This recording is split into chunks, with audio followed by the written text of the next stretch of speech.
Is this an addiction?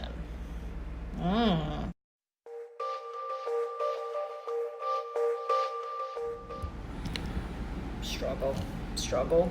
This video is follow-up to yesterday's pick a card video. So today we're going to be talking about our pick 3 for our cards. The cards that everybody picked yesterday. This was number 1. If you picked number 1, you picked the Comet. And the stone that randomly got put with it, this was the stone I picked for it, which is not probably going to show up because of the lighting. It is my one and only solitary piece of Larimar.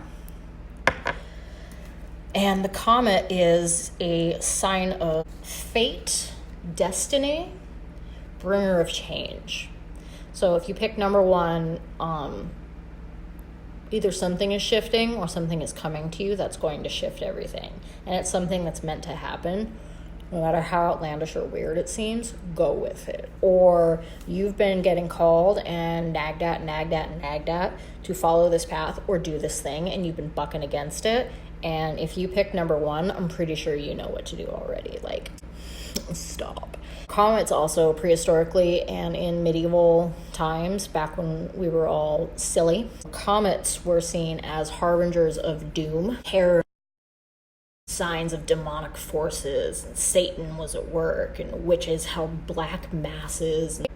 We obviously know that comets aren't that now, but dating all the way back, they're harbingers of dramatic change. For those of you who don't know a lot of 50 Cent words, I'm not making fun of you, I'm being genuine.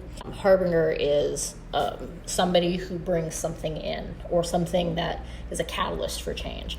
Okay, perfect example.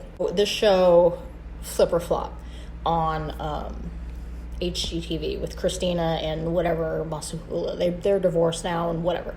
But he had a lump on his throat that he didn't notice, and his wife didn't notice, and nobody noticed, and a random viewer said that, hey, you should get that checked out, that looks like thyroid cancer. Well, he did, and it turns out he had thyroid cancer. So he had to do chemo and have a thyroidectomy, and now he's on like artificial thyroxine for the rest of his life. But basically that one person who spotted that changed his whole life. That is a harbinger. Number 2, I have the sun. The stone I intuitively apparently picked for it is a fire agate. So, what are the odds? The sun rules obviously Leo, and it's obviously Leo season, like day 2. The sun is summertime vibes, cutting loose, being the center of the party. It's the me show. I'm vain. I'm amazing. Look at me. Am I the best? Yes, I am. Rebirth, visualization. There's a reason like 90% of society loves the summer. And that's either the energy that you need to embrace if you pick number 2, or it's the energy that you're currently in. Work on visualization, especially if you are a Leo or a fire sign, but especially Leos. Stop.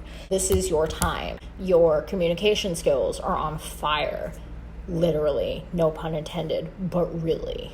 The sun gasses everything up and makes everything like super hype and super extra, and the drama and the fabulousness and the opulence and all of that stuff. So if you picked sun, card number 2, get into that gig, because you either need it or you're doing it. Work on your visualizations, because visualizations lead to manifestations. And if you constantly visualize, and if you use this energy of the sun right now to visualize and manifest, when it comes time to harvest everything in the fall, you're going to reap all of that in that you were working on the summer. That's how you begin to work Celtic Wheel of the Year and all that kinds of fun stuff. So, gotta know how to work the system, and I'm teaching you how to work the system. Number 3.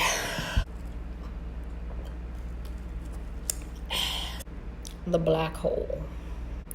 Black holes are astronomical phenomena, events, things.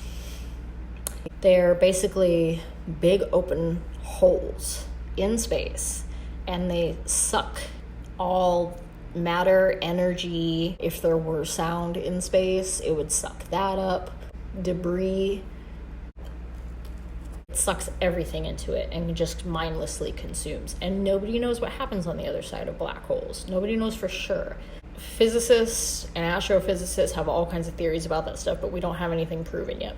But black holes have an incredibly strong gravitational pull, and it's almost impossible to break out of. I think we've determined that, or I've just watched way too much Star Trek. It's probably Star Trek. Basically, the mindless consumption of resources. If you pull black hole number 3, either you are draining something dry to the point where it's become problematic and toxic, or something or someone is just sucking everything out of you. Energy, time, emotion, draining resources, dangerous undercurrent, sucking the life out of someone or something.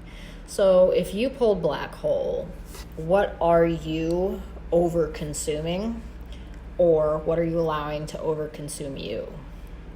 What are you allowing into your life and giving attention and energy to, and allowing to basically literally suck the life out of you? Identify the things that are completely draining you without giving anything back, and burn that bridge. Literally. We're trained from very young ages not to burn bridges and not to piss people off and hurt feelings. Fuck that. Burn bridges. If they're toxic and they're no longer serving you and it's a one-sided thing, burn it. You don't need it. It's just detrimental. Burn the shit out of it. Fuck it. Get a new bridge. Build it over there. Or, what are you over-consuming? Black holes are a perfect metaphor for greed and gluttony. Like, are you hoarding things? Are you self-medicating with food or alcohol or shopping? Are you focusing so much on doing the thing that you don't even notice that it's pushing everyone around you away, or it's costing you time, relationships, money, like things that are important to you? Is something that you're so involved in and invested in, got you so wrapped up, and is draining all of your time, resource, and energy that it's affecting you financially? Is this an addiction? This could be addiction and unhealthy coping mechanisms. Damn, I'm good. I'm so good. So really think about that. All you number 3 people. So, and the stone I pulled for that was actually shungite. And any of my crazy rock people will know what's up with shungite.